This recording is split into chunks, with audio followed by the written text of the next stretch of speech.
Guys, तो जैसा कि मैंने बोला था आप लोगों से कि मैं आज से आपके लिए फ़िज़िक्स जो कि एयरफोर्स एग्ज़ाम स्पेशल होगी वो लेके आने वाला हूँ। तो अभी लेके आ गया हूँ। इसमें सिर्फ हिंदी में ही क्वेश्चंस हैं, ठीक है। पहले ही क्लियर कर देता हूँ। और देखो, ये सवाल बहुत ज़्यादा इंपॉर्टेंट थे, मुझे काफ़ी ज़्यादा इम्पॉर्टेंट लगे, मुझे एग्ज़ाम ओरिएंटेड क्वेश्चन लगे, इसीलिए मैं लेकर के आ गया हूँ। और अभी शुरू करने वाले हैं पार्ट 1 को। और पहला सवाल जो है आपकी स्क्रीन पर ये रहा।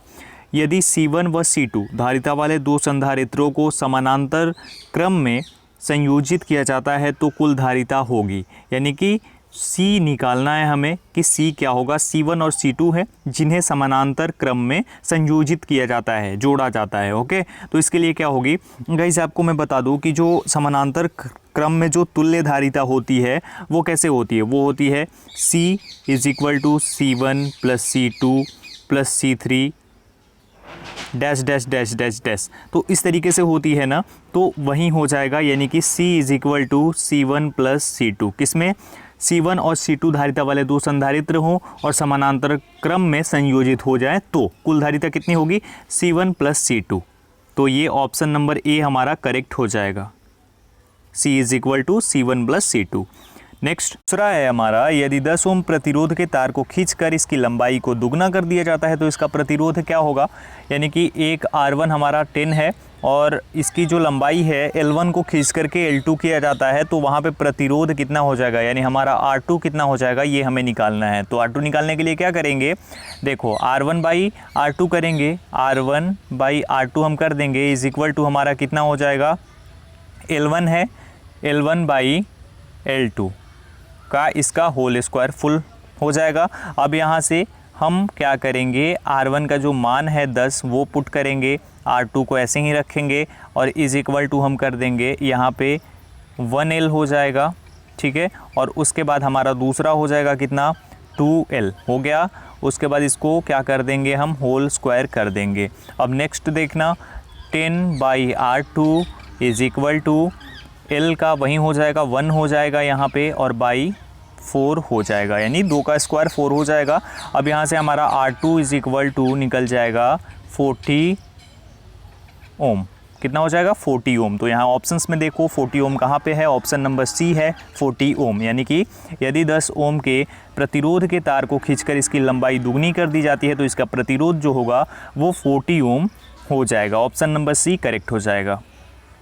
देखो, नंबरिंग पे मत जाना, अलग अलग जगहों से क्वेश्चन लिया है क्योंकि मुझे पता है ये अलग अलग क्वेश्चंस बहुत ज़्यादा इंपॉर्टेंट है आपके एग्ज़ाम के लिए। तो अगला सवाल है, 3 बल्ब जिनकी सामर्थ्य क्रमशः 40 वाट, 60 वाट और 100 वाट है को 220 वोल्ट के परिपथ से श्रेणी क्रम में जोड़ा जाता है तो ऊर्जा का व्यय क्या होगा। यहाँ पे ऑप्शंस आपके सामने हैं। और देखो ये क्या है, 40 वाट, 60 वाट और 100 वाट है और इसको क्या किया जाता है, 220 वोल्ट के परिपथ में श्रेणी क्रम में जोड़ा जाता है, श्रेणी क्रम में जोड़ा जाता है। तो वहाँ पे ऊर्जा का, तो जब जोड़ा जाएगा तो वहाँ पे सबसे अधिक अगर देखें तो सामर्थ्य किसका है, सबसे अधिक सामर्थ्य जो है, सबसे अधिक जो शक्ति है और सामर्थ्य है वो 100 वाट वाले का है। दैट मीन्स कि जब उसे जोड़ा जाएगा श्रेणी क्रम में तो ऊर्जा का व्यय 100 वाट बल्ब के लिए अधिकतम होगा, यानी सबसे अधिक इसी के लिए होगा, ठीक है। नेक्स्ट क्वेश्चन, 1200 वोल्ट की कार की बैटरी का आंतरिक प्रतिरोध 0.2। नेक्स्ट है, 12 वोल्ट की कार की बैटरी का आंतरिक प्रतिरोध 0.02 ओम है। यह बैटरी अधिकतम कितनी क्षमता प्रदान कर सकती है, ठीक है। तो 12 वोल्ट की कार की बैटरी है जिसका आंतरिक प्रतिरोध जो है वो कितना है, 0.02 ओम। तो ये बैटरी कितनी क्षमता, यानी इसकी कैपेसिटी कितनी है वो हमें ज्ञात करनी है। तो इसके लिए हम क्या करेंगे, इसके लिए सिंपल सा क्षमता यानी कि P = क्या हो जाएगा हमारा, V² बाई R। ओके, ये तो आपको पता होगा, P = V² बाई R हो जाएगा ना। तो यहाँ पे हमारा V कितना है, यानी वोल्ट कितना है, 12। तो 12 का स्क्वायर कर देंगे, R यानी कि रेजिस्टेंस यानी प्रतिरोध है हमारा कितना, 0.02 इतना हो गया हमारा। अब हमारा आगे हो जाएगा नेक्स्ट स्टेप, 12 × 12 बटे 0.202 हो गया इतना। अब यहाँ से अगर आप कट करेंगे, कट करके चेक करेंगे तो आपका टोटल आ जाएगा 7200 वाट। 7200 वाट हमारा आंसर सही हो जाएगा। ठीक है, तो ऑप्शन नंबर डी करेक्ट हो जाएगा। 7200 वाट उस बैटरी की अधिकतम क्षमता होगी। ओके, चलिए नेक्स्ट। तो गाइस यहाँ पे नेक्स्ट है 220 वोल्ट पर 100 वाट के कितने बल्ब 5 एम्पियर के फ्यूज़ के साथ प्रयुक्त किए जा सकते हैं। 220 वोल्ट है, उस पर 100 वाट के कितने बल्ब ऐसे होंगे जो कि 5 एम्पियर फ्यूज़ के साथ प्रयुक्त किए जा सकते हैं। तो यहाँ पे n is equal to bulb की संख्या, तो जितने भी बल्ब होंगे वो n हम मान लेंगे ना। तो यहाँ पे अब देखिएगा प्रत्येक बल्ब जो होगा यानी हर एक बल्ब के लिए धारा क्या हो जाएगी, I is equal to P by V. ये तो पता है ना, धारा I is equal to P by V हर एक बल्ब के लिए। तो हमारा इसका हो जाएगा 100, यानी P का मान जो है 100 है यहाँ पे, और बाई 220 वोल्ट जो है 220 है, और यहाँ पे A हो गया हमारा ये। ठीक है, अब यहाँ पे आगे बढ़ते हैं। नेक्स्ट है हमारा इन बल्बों की संख्या हमें निकालनी है। तो इन बल्बों को अगर समानांतर क्रम में जोड़ते हैं तब N I is equal to कितना हो जाएगा, I और fuse, I fuse is equal to कितना हो जाएगा हमारा N इंटू 100 बाई 220 इतना हो जाएगा। ध्यान से देखना, is equal to 5। N into 100 by 220 is equal to 5 हो जाएगा ना। तो N का मान हम यहाँ पे निकाल लेंगे। N इज़ इक्वल टू 5 इधर आ जाएगा, 5 इंटू 220 और बटे 100। अब अगर हम इसे निकालेंगे तो यहाँ से 20 टाइम्स में चला जाएगा, है ना। यहाँ से 20 टाइम्स में काट देंगे हम, और उसके बाद यहाँ से 11 बार में कट कर देंगे। दैट मीन्स कि n इज़ इक्वल टू 11, यानी 11 बल्ब ऐसे होंगे जो कि 220 वोल्ट पर 100 वाट के 5 एम्पियर फ्यूज़ के साथ प्रयुक्त किए जा सकते हैं। तो option number C correct answer हो जाएगा। नेक्स्ट है फ्यूज़ तार बना होता है।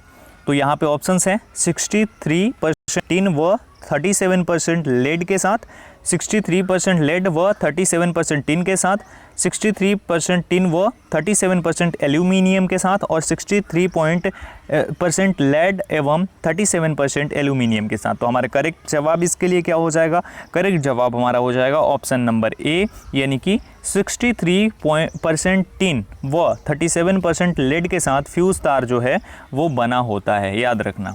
नेक्स्ट, जब एक साबुन के बुलबुले को आवेशित किया जाता है तो ऑप्शंस आपके सामने हैं, और इसका करेक्ट जवाब हो जाएगा ऑप्शन नंबर ए, यानी कि इसकी त्रिज्या जो है बढ़ती है। जब एक साबुन के बुलबुले को आवेशित किया जाता है तो इसकी त्रिज्या जो है वो बढ़ जाती है। इसकी जो रेडियस है, रेडियस यानी आर जो है वो बढ़ जाएगी किसी भी बुलबुले को अगर आवेशित किया जाएगा तो। नेक्स्ट वन, पृथ्वी की त्रिज्या 6400 किलोमीटर है, इसकी धारिता क्या होगी। धारिता यानी कि सी क्या होगी, ये हमसे पूछा जा रहा है। तो इसे हम कैसे निकालेंगे।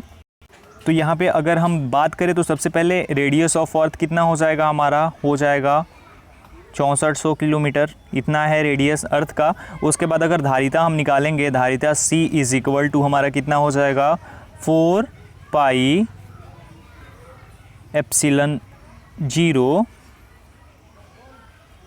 आर। ठीक है, इतना हो जाएगा C is equal to 4 pi epsilon 0 R, इतना हो जाएगा। अब अगर हम R निकालें, R हमारा कितना है 6400 किलोमीटर है, तो हमें C का मान ज्ञात करना है। तो उसके लिए हम क्या करेंगे, C is equal to 4 pi epsilon 0 R होता है। तो अगर हम इसका सबसे पहले निकालें मान, तो 1/4 pi epsilon 0 is equal to 9 into 10 का पावर 9, इतना हो जाएगा।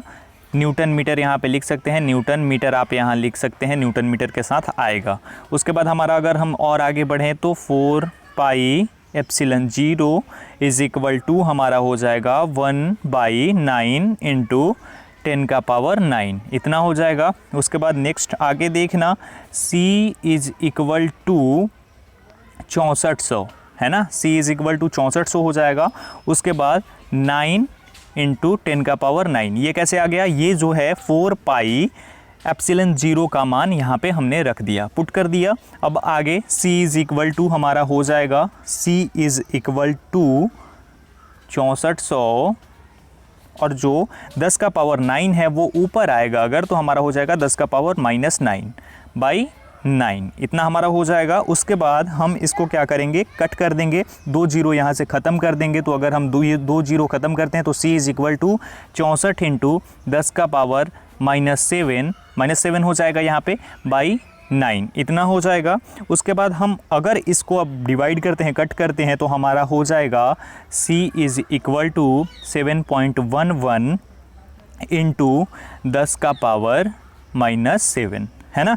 अब इसको हम क्या करेंगे, C जो है C को माइक्रो फैराडे में हम ले जाएंगे, क्योंकि ऑप्शंस आप देख रहे हैं माइक्रो फैराडे में है। तो इसको ले जाने के लिए हम क्या करेंगे, इसको ले जाने के लिए एक जो है ये -1 को कम करेंगे। तो C is equal to 71.1 into 10 का पावर -6 हो जाएगा, इतना हो जाएगा, सही है। ये यहाँ पे अगर हम एक मान लेते हैं, 1 माइक्रो फैराडे का जो मान होता है वो कितना हो जाता है, वो हो जाता है 10 के पावर -6। याद रखिएगा 1 micro faraday is equal to 10 का पावर -6 होता है। तो यहाँ पे हमारा C is equal to 71.1 micro faraday हो जाता है। C is equal to 71.1 micro faraday. तो यहाँ पे 71.1 होगा, 711 हो गया है, 71.1 माइक्रो फैराडे आंसर हो जाएगा आपका। ठीक है, चलो नेक्स्ट है, यदि n समान संधारित्रों को पहले श्रेणी क्रम में व फिर समांतर क्रम में जोड़ा जाता है तो अधिकतम व न्यूनतम धारिताओं का अनुपात होगा। तो यहाँ पे हमें बताना है कि अधिकतम और न्यूनतम धारिताओं का अनुपात क्या होगा। ऑप्शंस आपके सामने है, इसका करेक्ट जवाब आप कमेंट सेक्शन में देना। अगर आप नहीं दे पाएंगे तो मैं नेक्स्ट जो सीरीज़ होगी, नेक्स्ट पार्ट जो होगा उसमें बता दूंगा। नेक्स्ट हमारा कौन सा है, 18 नंबर। प्रमाणिक प्रतिरोध बनाने में कांस्टेंट तार का प्रयोग होता है क्योंकि इसका घनत्व उच्च है, विशिष्ट प्रतिरोध निम्न है, गलनांक उच्च है और प्रतिरोध ताप गुणांक नगण्य है। तो यहाँ पे हमारा करेक्ट जवाब जो हो जाएगा वो हो जाएगा ऑप्शन नंबर डी, यानी कि प्रतिरोध ताप गुणांक जो है वो नगण्य है, न के बराबर है। इसीलिए प्रमाणिक प्रतिरोध बनाने में कांस्टेंट तार का प्रयोग होता है। नेक्स्ट है, विद्युत क्षेत्र की तीव्रता समविभव सतह के समानांतर होती है कि अभिलंबवत होती है, से 180 डिग्री के कोण की दिशा में होती है और 45 डिग्री के कोण की दिशा में होती है। तो करेक्ट जवाब हो जाएगा ऑप्शन नंबर बी, यानी कि विद्युत क्षेत्र की तीव्रता समविभव सतह से अभिलंबवत होती। 21 नंबर है, दिए गए परिपथ का तुल्य प्रतिरोध है, यहाँ पे 2 ओम 2 ओम 2 ओम 2 ओम यहाँ पे दिया गया है अलग अलग करके।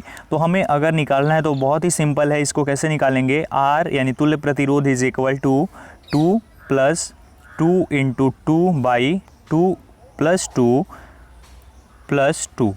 तो यहाँ पे आ गया। उसके बाद हम क्या करेंगे, 2 प्लस यहाँ से 2 2 मल्टीप्लाई होगा 4 हो जाएगा और ये भी 2 2 4 हो जाएगा। तो 4 4 को कट करेंगे तो हमारा 1 आ जाएगा, प्लस हमारा 2 रहेगा, तो हमारा हो जाएगा टोटल 5 ओम।